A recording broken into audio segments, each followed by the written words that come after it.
and welcome to Community Forum. I'm Heather Hansen O'Neill, and I am so excited today to bring you something a little bit different.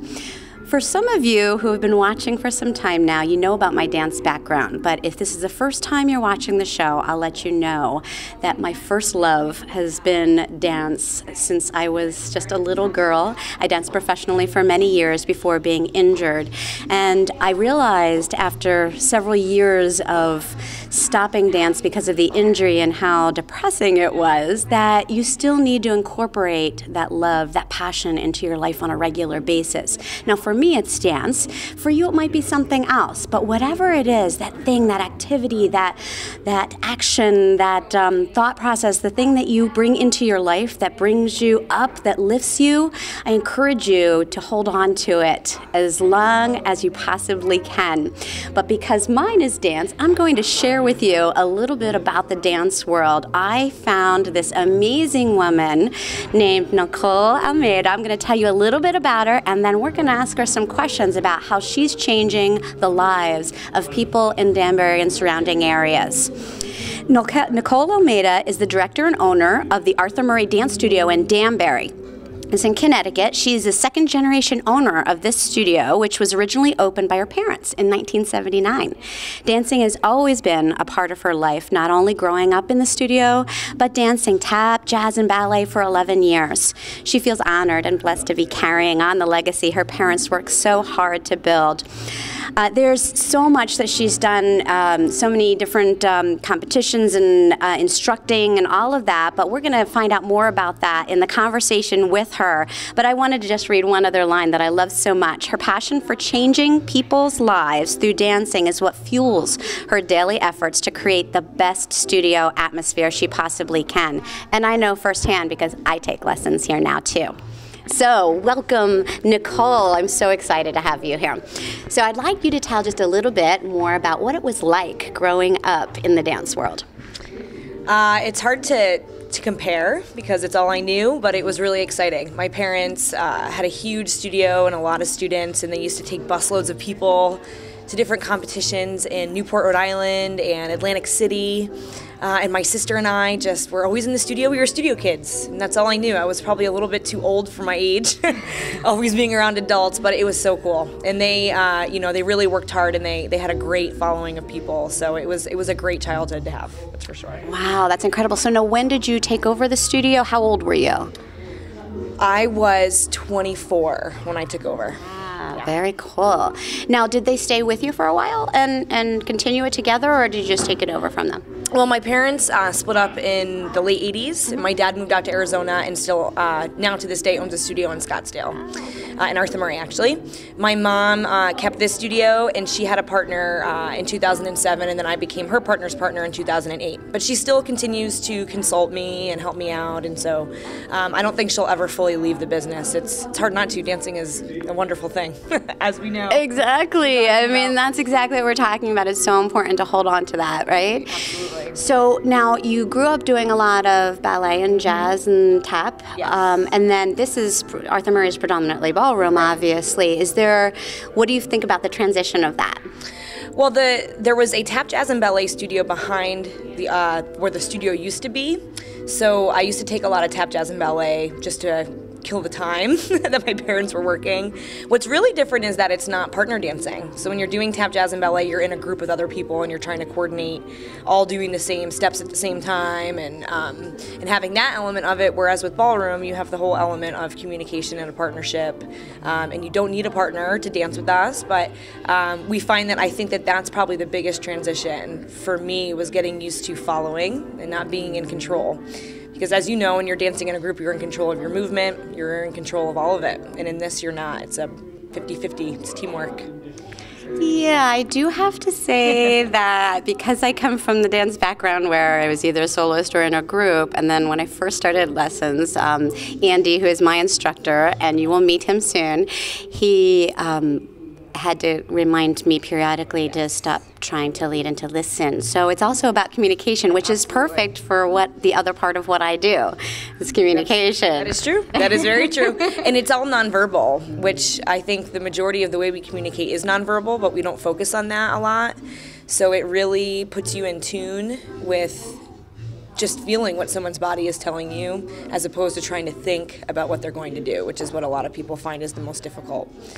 I imagine. And it's interesting because for me, I just have to, as the female, you just have to stop and kind of listen. How do you teach a man who's just learning to lead in dance? Well, it's a lot of hands-on in the beginning, because one of the biggest things that we don't ever want a partner, or a couple I should say, to feel is that they're making a mistake. So we are really hands-on with especially the male in the beginning as the instructors. I would say the first 4 or 5 lessons we're moving through them. So the instructor will literally be holding onto their shoulder and their forearm and moving them around, because it's all associated with feeling in the beginning, and if they can't feel what they want to be able to communicate eventually, it's really hard to logically process that and logically teach that to someone. And then a lot of it is helping the couple, or if it's just one person working with a teacher, communicate, I'm feeling this, or I'm not feeling that, or that's a great lead, or, I'm having a hard time keeping up my frame, or whatever it is. So I think it's a learning process for everyone involved, whether it's a couple or just someone coming in with a teacher. You know what? It's interesting. I wonder, do you have any stories about how incorporating partner dance into a relationship, does it seem to make them come closer together, so foster a bonding and increased communication? Absolutely. I think that a lot of times when couples, we'll use that example, married couples or even couples that are in a relationship come in, they're finding that there's something that could possibly help reignite some fun or some, just some connection with each other. So we do find that. We find that, when they have to start really just listening to each other's bodies and not focusing so much about the speaking element of it, one person always finds that it's really hard to lose control, which is usually the follower, and we understand that. But then also sometimes, too, the gentleman has a hard time, finding the balance of becoming a strong lead without feeling like he's not doing it right. So yeah, I have found that couples have said that has helped them be a little bit more patient with each other, in allowing their partner to communicate with them, even verbally outside of the studio, but especially here. And we have different exercises that we'll do. We'll have them close their eyes and just kind of get used to that feeling of not talking with words. Especially for the women, it's hard because they're moving backwards. And that's a really hard thing to get used to because we don't move backwards on a regular basis. So there's a lot of different elements to it. But yeah, I have found that a lot of couples have said it's helped with the patience and just communicating with each other in a different way. Now, we've been talking about couples. Now, do you have people come in just by themselves to either learn, or you have some group classes? How does that dynamic work? As you know, you do not have to have a partner. There's so many people that tell me if I had known I didn't need a partner, I would have started a long time ago. We have male and female instructors. So if you do decide that you want to take lessons and you want to come in, when you book the first appointment over the phone or you email, we will let you know that off the bat. So you take your private lessons with 1 or 2 instructors. Some people have more than one, which is great. And then when you come in for a group class, there's a balance of people that come in without a partner and those that do come in with a partner. But we alternate partners in group class, and that's really just to have everyone get the opportunity of learning and practicing their dancing with other people. Studio's got a really cool family atmosphere. Everyone's really nice and open to each other. So I know sometimes it's hard for some people that would think, oh, I don't have a partner, I can't do it, or I don't know if, anyone else is going to dance with me. But it's one of the things that we work really hard to make sure that there's always an opportunity to dance with someone, even if that means you might have to sit out one round and, as we rotate the partners around, you get a chance to do that. Yeah. You know what I love about this is that, first of all, you use the word ignite, which fits with my fire theme. I didn't even prompt you for that.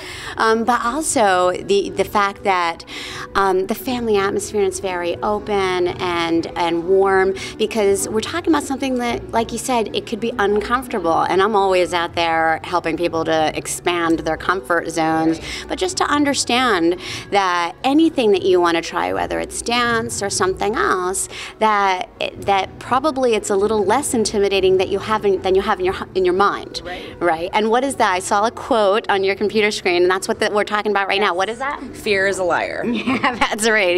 We make it up. We sure do. It does not exist. And I think I can remember so early on when I started dancing being very fearful myself, and having a lot of students come in really fearful of the experience. I don't know many people that have never wanted to try dancing at one point or another in their life, whether they grew up watching their parents dance because it was such a big part of culture in the 20s, 30s through the 60s. But I do know that if it's something that doesn't go well the first time or the second time they try it, they'll probably never do it again. And I always say that walking in the door is the hardest part, because you're walking into an atmosphere that you have no idea what it's going to be like and who's going to be greeting you there and how all of that works. So yeah, I think the fear holds us back a lot of times. And then people will say once they're here, oh, if I had known it was going to be this fun or be this easy, I would have done this a long time ago. And I just want to be able to have everyone experience that, because it's such a great aspect to have in your life.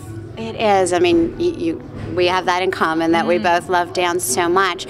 But I love the confidence building. Now we're talking about fear, so let's look at it from the other aspect. Yes. I remember we had spoken once about a great story that you had, and I'm sure it's probably not the only one, where people come in and then they leave almost a different person, right? Could you tell us a little bit, maybe a story? Absolutely. There have been so many people throughout my career that I could talk about, but one in particular that's a current student right now. She was not in a happy marriage for about 35 years, I think, and she had always wanted to take dancing, but that time in her life didn't allow her to do that.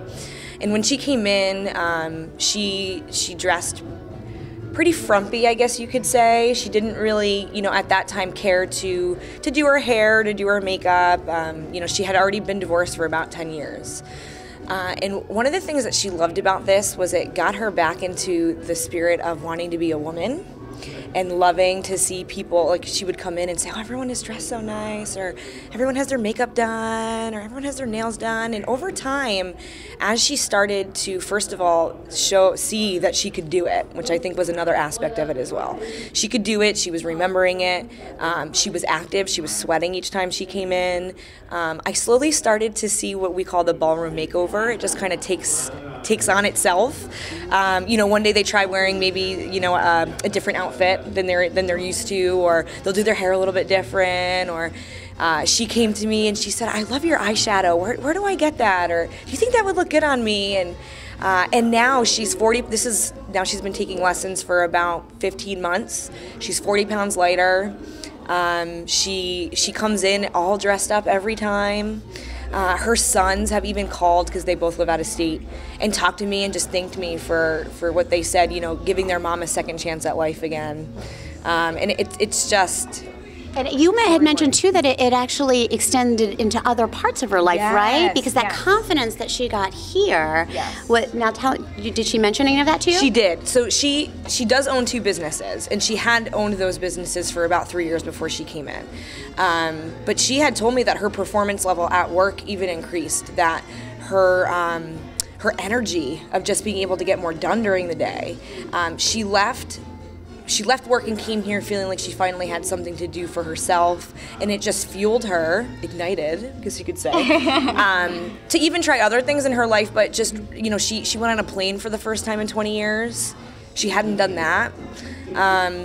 She went to Macy's and bought one of the nicest dresses that she had ever seen, and felt good about putting it on, and allowed herself to have that moment for one of the events that we were having. But yeah, she said it really did, and it has. Her businesses have grown tremendously.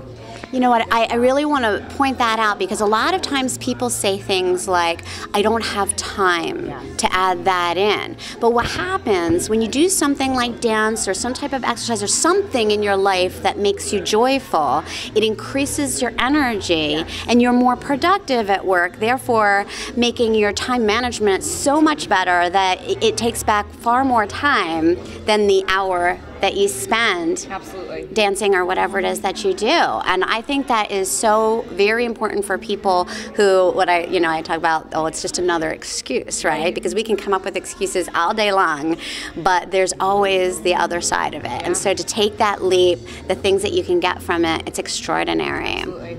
Now, we're going to, in a few minutes, we're going to have Andy come and show me a few moves. So we're going to talk a little bit more about him then, but how is it working with some of your instructors?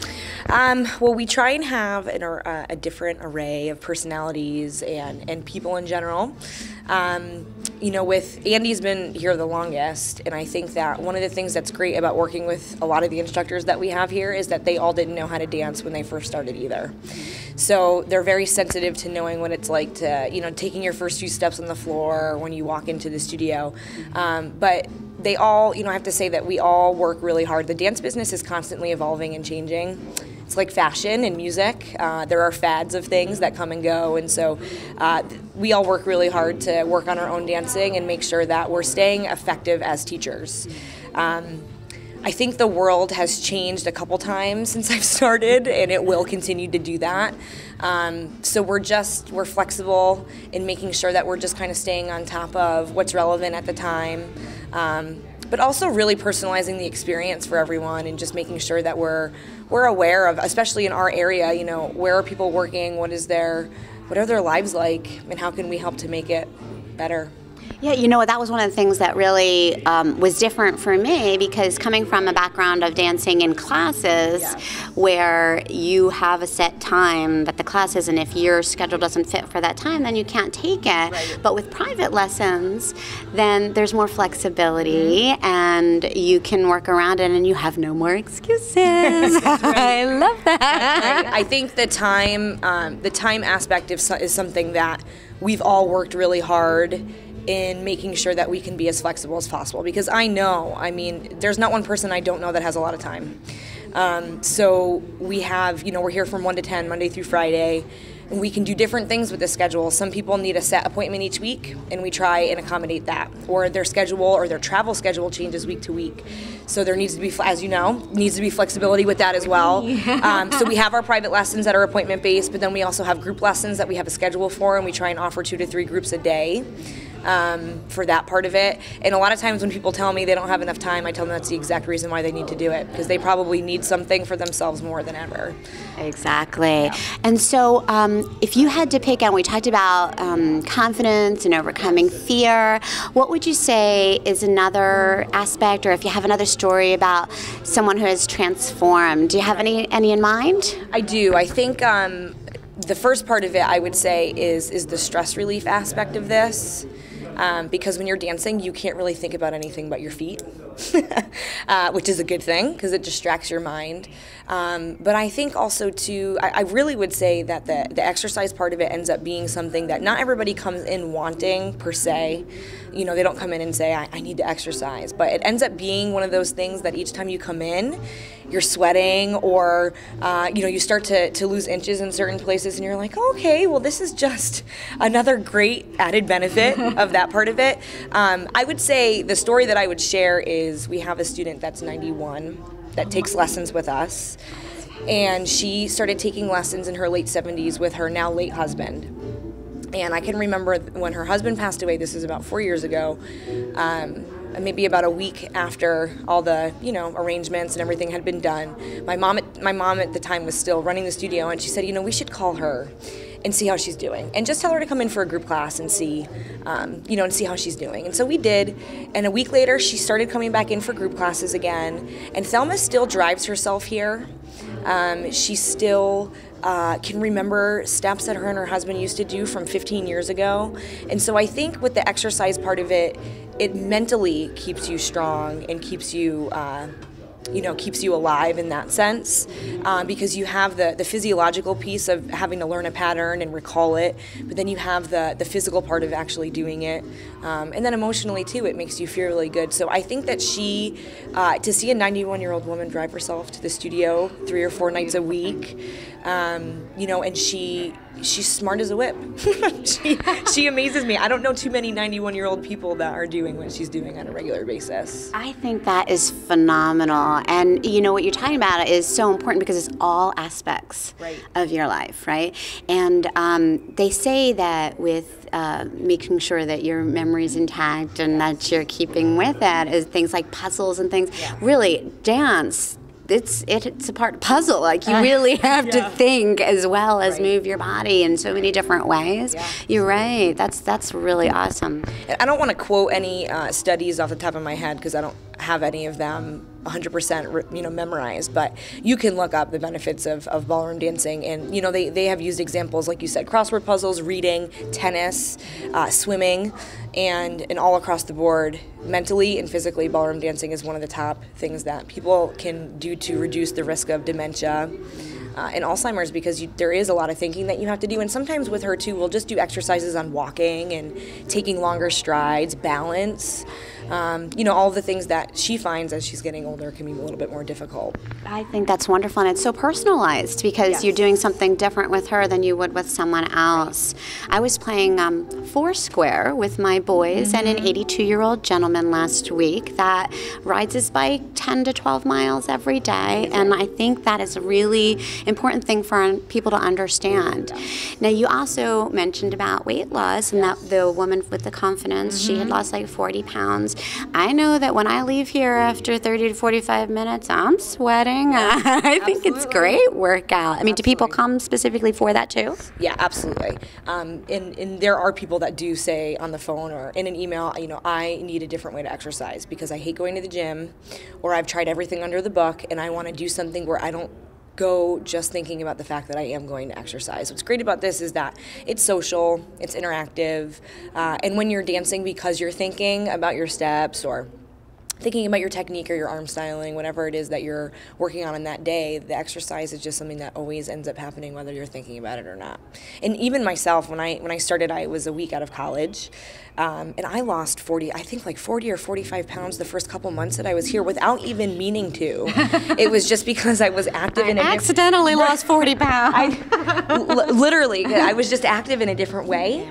It's different than, and I do work out now too, I know you do as well, so it's different than, just cardio or strength training. You're using different parts of your body that you don't use on a normal basis because your arms are up in frame, so your posture is there, or even just, taking a longer stride. I mean, we don't practice walking and taking long strides. At least I don't. No, and also breathing when it comes to dance, I think is a really big thing. With I also do yoga as well, so between yoga and dance, we so often when we get very stressed out, or our breathing becomes very shallow, right? But dance, it teaches you to take deeper breaths and to really be able to sit with it, especially in partnering dance, I would imagine. Don't you kind of match the breath a little bit? You do. It's interesting. Yoga is just something I recently started doing, and I've been more aware of that in teaching. It's really funny that you bring that up because there's so many different ways that you can get couples to connect with each other. We were talking about that before. And I have found that helping them maintain a common level of breathing helps, because I think a lot of times, I know I'm guilty of this, when I'm dancing sometimes I forget to breathe. Well, you breathe, but probably only not as much as you should. Right, especially if there's a performance aspect to it. It's like, you just kind of go into a different place, and so I've been more aware of that, and that adds to the relaxation part of it too, because when you really do focus on your breathing and where it's going, I think that it helps out a lot. And I think that that's very important. Everything that we've been talking about is so important, but I also want to, we have only a minute left, but I want to talk about the fact that whatever you do, whether it's dance or whether it's something else, you mentioned it a couple times, I kind of alluded to it, that joyful aspect. If you're going to be able to do something, there's so many different options out there, choose something that makes you happy, right? Yeah, absolutely. I'm so blessed that I get to do what I love every day. But I would agree. It doesn't have to be dance. It could be anything that makes you happy, but it's important to find time to be able to do that because life is short. We all work really hard, and we have to find, even if it is, like some people here, 45 minutes a week, because there's no amount of time that you have to come. It's so important to find that time for yourself. Absolutely. Yeah, that's wonderful. And can you give us a website, your website? Yeah, it's arthurmurrayofdanbury.com. Okay. arthurmurrayofdanbury.com.